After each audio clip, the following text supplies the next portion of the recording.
तो जो हमारी आज की वीडियो है, आज मैं आपको बताऊंगा कि डायगोनल स्केल कैसे बनाते हैं।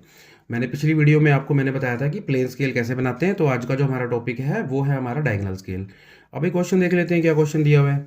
ठीक है, तो क्वेश्चन कहता है कि on a plan a line 11 centimetre long represent a distance of 220 metre. भी एक प्लान दिया हुआ है, उसके अंदर एक लाइन है 11 सेंटीमीटर की, वो रिप्रेजेंट कर रही है 220 मीटर के डिस्टेंस को। कहने का मतलब क्या हुआ कि अगर हमने ड्राइंग में कोई लाइन 11 सेंटीमीटर की ड्रॉ की है, तो उसका मतलब क्या हुआ कि वो जो उसकी एक्चुअल डायमेंशन है वो 220 मीटर है। ठीक है जी, आगे देखो क्या लिखा हुआ है। Draw a diagonal scale for the plan to read up to single metre. भी हमें एक डायगोनल स्केल बनानी है जो सिंगल मीटर तक को रीड कर सके। उसके बाद क्या दिया हुआ है, mark a distance of 287 metre on the scale. हमें डिस्टेंस कितना मार्क करना है भाई, 287। तो पहले सबसे पहले इसका हम आर एफ निकालते हैं। आर एफ का फार्मूला पता ही होगा आप लोगों को, मैंने लास्ट वीडियो में बताया था। तो आर एफ का जो फार्मूला होता है वो होता है distance on drawing upon actual distance upon actual distance. ठीक है जी। अब डिस्टेंस ऑन ड्राइंग कितना दिया हुआ है हमें, 11 सेंटीमीटर। एक्चुअल डिस्टेंस कितना है, 220। तो 11 अपॉन 220 मीटर। ये मेरा सेंटीमीटर में है, ये मेरा मीटर में है, इन दोनों को हम सेंटीमीटर में कन्वर्ट कर लेते हैं। तो 220 इंटू 100। तो ये कितना आ गया भाई हमारा, इसको सोल्व करेंगे तो ये आ जाएगा मेरा 1/2000। ठीक है जी। इसके बाद हम निकालेंगे लेंथ ऑफ स्केल। तो लेंथ ऑफ स्केल का जो फार्मूला होता है वो होता है R F into maximum distance. Maximum distance that is to be measured. अब मेजर्ड कितना करना है हमें मैक्सिमम डिस्टेंस, देखो भाई इस पे जो स्केल पे शो करना है हमें 287 मीटर शो करना है। तो हम स्केल को 287 मीटर से तो बड़ा ही बनाएंगे ना, तो हम स्केल को बनाएंगे 300 मीटर। ठीक है। तो आर एफ है मेरा 1/2000 और मैक्सिमम डिस्टेंस ले लिया मैंने भाई 300 मीटर। अब इसको हम कन्वर्ट कर लेते हैं मीटर को सेंटीमीटर में। 300 इंटू, एक मीटर में होते हैं 100 सेंटीमीटर। तो जब इसको हम कट करेंगे तो लेंथ ऑफ स्केल आ गई मेरी 15 सेंटीमीटर। ठीक है जी। अब लेंथ ऑफ स्केल आ गई हमारी 15 सेंटीमीटर। तो हमें क्या करना है, एक डायगोनल स्केल बनानी है जिसकी लेंथ हमने 15 सेंटीमीटर रखनी है। ठीक है। अब हम चलो इसको डायगोनल स्केल को ड्रॉ करते हैं। तो डायगोनल स्केल बनाने के लिए अब हमारे पास कितनी है, लेंथ ऑफ स्केल आई है 15 सेंटीमीटर। तो हम क्या करेंगे, सबसे पहले एक 15 सेंटीमीटर की लेंथ लेंगे। ठीक है। 15 सेंटीमीटर की लेंथ लेने के लिए आपने क्या किया, स्केल को रखा और यहाँ से ऐसे एक 15 सेंटीमीटर की लेंथ को हमने ड्रॉ कर दिया। इसके बाद हम बनाएंगे इस पे भाई एक अक्यूट एंगल। एक्यूट एंगल क्या होता है, एक एंगल जो लेस देन 90 डिग्री हो, तो उसको हम कहते हैं अक्यूट एंगल। इसके बाद हमने क्या करना है, हमारी स्केल कितनी बड़ी होनी चाहिए, 300 मीटर। और एक चीज़ और दी हुई है क्वेश्चन में कि diagonal scale for the plan to read up to single metre. Scale हमारी ऐसी होनी चाहिए कि उसमें हम सिंगल मीटर को भी पढ़ सके। और स्केल हमें कितनी बड़ी बनानी है, 300 मीटर। तो इसको हम डिवाइड कर देंगे 3 सेगमेंट में। 100 मीटर के 3 सेगमेंट में इसको डिवाइड करेंगे हम। तो हम क्या करते हैं भाई, यहाँ पे कंपास रखी हमने इस एंड पे, और हमने इसके 3 इक्वल पार्ट कर लेने हैं। ऐसे आपने आर्क लगा लेनी है, 3 आर्क लग गई। उसके बाद आपने क्या करना है, एक ये वाला जो एंड है, ये वाला एंड, इस एंड पे स्केल रखो, और जो ये हमारी थर्ड आर्क आई है ना ये वाली, इसको इससे ज्वाइन कर दो। और स्केल को आपने बिल्कुल इसके पैरेलल लेके जाना है दूसरे पॉइंट पे, और वहाँ पे फिर एक अगेन पैरेलल लाइन ड्रॉ करो। उसके बाद अगेन एक पैरेलल लाइन ड्रॉ करो। ठीक है जी। तो ये क्या हो गया, हमारे इस लाइन को हमने 3 इक्वल पार्ट्स में डिवाइड कर दिया। उसके बाद हमें क्या करना है, हमें यहाँ पे बनाना है एक बॉक्स। मैं यहाँ पे 3 सेंटीमीटर का बॉक्स बना रहा हूँ एक। आप ये 2 सेंटीमीटर का भी बना सकते हो, 1 सेंटीमीटर का भी बना सकते हो। मैं थोड़ा बड़ा बना रहा हूँ ताकि आपको क्लियरली विजिबल रहे चीज़। अब आपने यहाँ पे एक 3 सेंटीमीटर का बॉक्स बना देना है।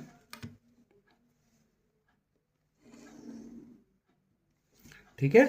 इसके बाद आपने क्या करना है, ये जो पॉइंट्स आए हैं हमारे 1 2 3, 3 पॉइंट आए ना, तो यहाँ पे आपने स्केल रखना है और सीधी ऐसे परपेंडिकुलर लाइंस ड्रॉ करनी है। ठीक है। अब ये जो बॉक्स बने हैं ना, हमारा एक बॉक्स यहाँ से लेकर यहाँ तक ये बॉक्स बने हैं, 3 बॉक्स बने हैं, तो ये रिप्रेजेंट कर रहे हैं किसको, 100 मीटर को रिप्रेजेंट कर रहे हैं। भी यहाँ से यहाँ तक 100 हो गया, फिर नेक्स्ट 100 हो गया, फिर ये हमारा नेक्स्ट 100 हो गया। तो हमारी 300 मीटर की एक स्केल बन गई है। इसके बाद अगेन आपने क्या करना है, जैसा कि हम प्लेन स्केल के केस में करते हैं, फिर से हम एक एक्यूट एंगल बनाएंगे भाई। ये जो लास्ट वाला सेगमेंट है इसके हमें करने हैं 10 इक्वल पार्ट्स। तो हमने क्या किया, कंपास को ओपन कर लिया। कंपास को ओपन करने के बाद हम क्या करेंगे, 10 आर्क्स लगाएंगे यहाँ पे, 1 2 3। तो मैंने भाई 10 इक्वल आर्क्स लगा लिए। तो इनकी नेमिंग कर देता हूँ, इधर से शुरू कर रहा हूँ मैं, इस एंड से। इसको मैं पहली वाली आर्क को दे रहा हूँ 0, इसको 1 2 3 4 5। इस तरह से आपने 10 तक इन आर्क की नेमिंग कर देनी है।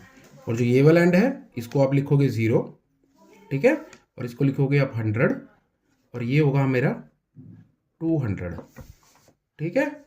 अब आपने क्या करना है, ये जो 0 वाला पॉइंट है, ये 0 पॉइंट है ना, इस 0 को इस 0 से आप मिला दो, एक स्ट्रेट लाइन ड्रॉ कर दो, ठीक है।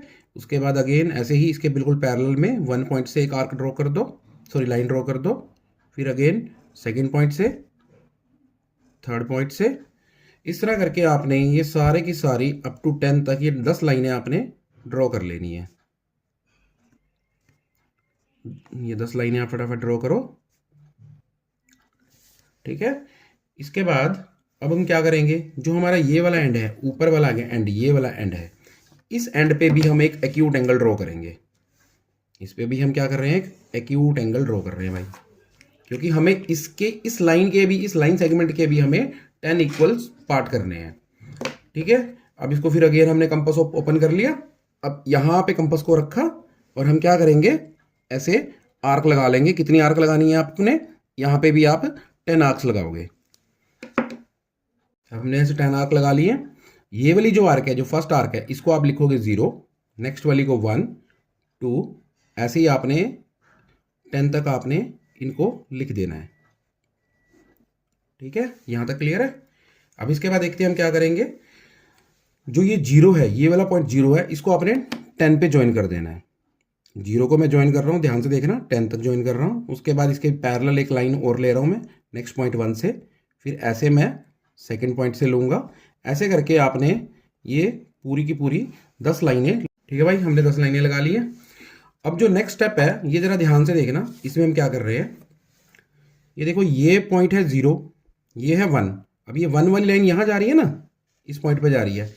यहाँ पे स्केल रखो और बिल्कुल परपेंडिकुलर इसके स्केल रखना है आपने, और यहाँ पे एक डॉट लगा लेना है, यहाँ पे एक डॉट लगा लेना है। इसको समझाने के लिए मैं आपको, चलो ये 1 है तो इसको भी मैं 1 ही ले रहा हूँ। इसको आपको वैसे शो नहीं करना होता, यहाँ पे 1 लिखना नहीं होता, पर मैं आपको समझा रहा हूँ, तो समझाने के लिए मैं यहाँ पे इसको 1 मार्क कर रहा हूँ। अब ये 2 है, ये 2 वाला पॉइंट, ये 2 हो गया भाई हमारा। फिर ये थर्ड पॉइंट है, ये हमारा थर्ड पॉइंट हो गया। इस तरह करके हमने क्या कर लिया भाई, ये 10 के 10 पॉइंट को मार्क कर दिया। अब हम क्या करेंगे, ज्वाइन देखो हमने लाइन को कैसा करना है, हमने लाइन को डायगोनली ज्वाइन करना है। ये वाला जो पॉइंट है ना 0, इसको हम ज्वाइन करेंगे 1 से। 0 को करना है आपने किससे, 1 से ज्वाइन। 0 को मैंने कर दिया भाई 1 से ज्वाइन, और 1 को करूंगा मैं 2 से ज्वाइन। ऐसे करके आपने ये सभी लाइनों को लगा लेना है डायगोनली।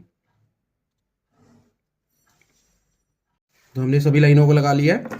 अब इसके बाद हम क्या करेंगे, देखो ये इधर वाली जो लाइनें हैं, ये पॉइंट आ गया मेरा, ये पॉइंट 1 है, 1 के साथ ये लाइन जा रही है, तो ये पॉइंट भी मेरा 1 हो गया, ऐसे ही 2 हो गया। इन लाइनों से भी हम परपेंडिकुलर लाइंस ड्रॉ करेंगे। इस बॉक्स के ऊपर एक बॉक्स बना देंगे हम, ठीक है। अब चलो मैं लगा के दिखा देता हूँ पहली लाइन आपको।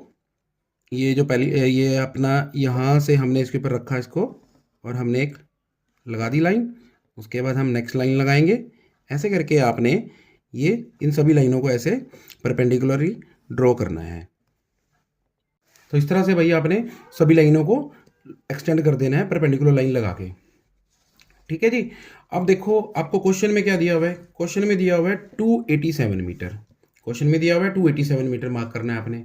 अब देखो यहाँ से यहाँ तक 100 हो गया, 100 से आगे 200, यानी इस पॉइंट से लेकर यहाँ तक मेरा हो गया 200 डिस्टेंस। अब हमें क्या, कितना रह गया हमारा 87। ठीक है जी। 200 यहाँ से लेकर यहाँ तक तो 200 हो गया आपका 87। अब 80 कहाँ से आएगा हमारा, देखो ये है 0, फिर 1 2, ये ईच डिवीजन 10 को रिप्रेजेंट कर रही है। ये हो गया 10 20 30 40 50 60 70 80। 80 आपका इस पॉइंट पे हो गया, ठीक है जी। 80 हो गया इस पॉइंट पे। अब रह गया कितना हमारा 7। अब 7 देखो कहाँ पे है, इधर इस पॉइंट से देखो, ये आ गया 0 1 2 3, ये आ गया मेरा 7। 7 वाली लाइन यहाँ जा रही है ना, ये जा रही है, इससे एक परपेंडिकुलर लाइन जा रही है सीधी, ये जा रही है ना। तो अब देखो ये 8 वाली लाइन और ये 7 वाली लाइन आपस में इंटरसेक्ट कहाँ करती हैं, देखो 8 वाली लाइन ये जा रही है ऊपर जा रही है ना, अब ये मेरी 7 वाली लाइन आ गई, ये यहाँ पे इंटरसेक्ट कर रही हैं, ठीक है जी। यहाँ पे हमने एक डॉट लगा दिया, ठीक। इसके बाद आपने क्या करना है, इस डॉट से एक परपेंडिकुलर लाइन ऐसे यूं ड्रॉ करनी है ऊपर की तरफ सिंपली, और उसके बाद आपने इस डिस्टेंस को यहाँ से लेकर यहाँ तक ऐसे शो कर देना है कि ये मेरा जो डिस्टेंस है, ये डिस्टेंस है मेरा 287 मीटर। तो ये डिस्टेंस है हमारा 287 मीटर। आई होप आपको ये डायगोनल स्केल क्लियर हो गया होगा। अगर कुछ भी डाउट रह गया हो तो मुझे कमेंट जरूर करना, और अगर वीडियो अच्छी लगी हो तो लाइक जरूर करना और चैनल को सब्सक्राइब करना। Thank you.